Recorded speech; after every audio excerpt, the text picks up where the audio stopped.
তো বন্ধুরা, আমার আজকে দুপুরে রান্নাতে আছে মূলার শাক রান্না করুন, পটল ভাপা করুন আর একটু মিক্স ভেজ। আমি এখন মূলার শাক বসামু। শুকনো লঙ্কা একটা দিলাম, একটু আদা,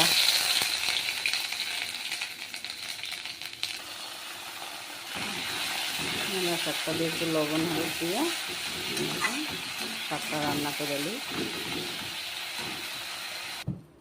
এদিকে হয়ে গেল আমার মূলা শাক। এদিকে আমি পটল ভাপা করুন, পটলগুলো একটু ভাজা নিই হালকা করে। পটলগুলি একটু ভাজা নিলাম। আমি এখন পটলটা রান্না করুন, একটু দিয়ে দিলাম কালা জিরা। এখন দিব কাটতে রাখা টমেটোগুলো।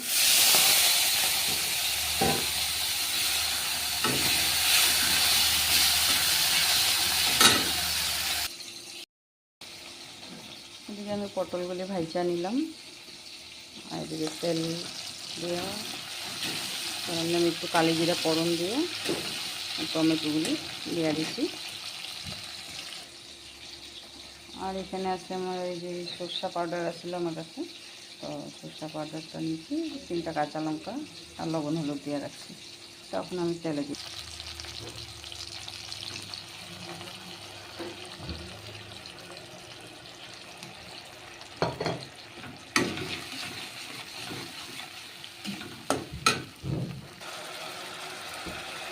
অল্প একটু চিনি দিই মোটামুটি। আমার মশলাটা এখন তেল ছেড়ে দিচ্ছে, আমি পটলটা দিয়ে দিই। সুন্দর করে নাইডা চাইডা তো হালকা জল দিন।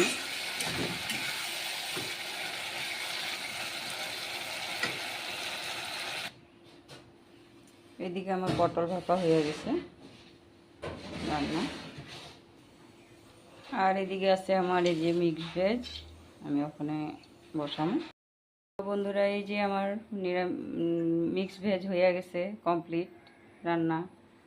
আর লগে এই যে মূলা বড়াও কয়টা করছি, মূলা বড়া কয়টা আমি খামু, মুচমুচে একদম। মূলা বড়া করলে তো কীভাবে কাটতে লাগে জানোই।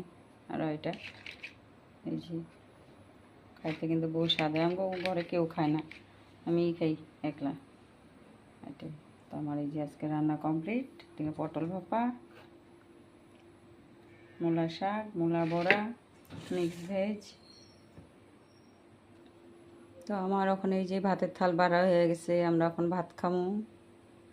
তো শুভ দুপুর, তোমরা সবাই খাওয়া দাওয়া করো। Bye bye.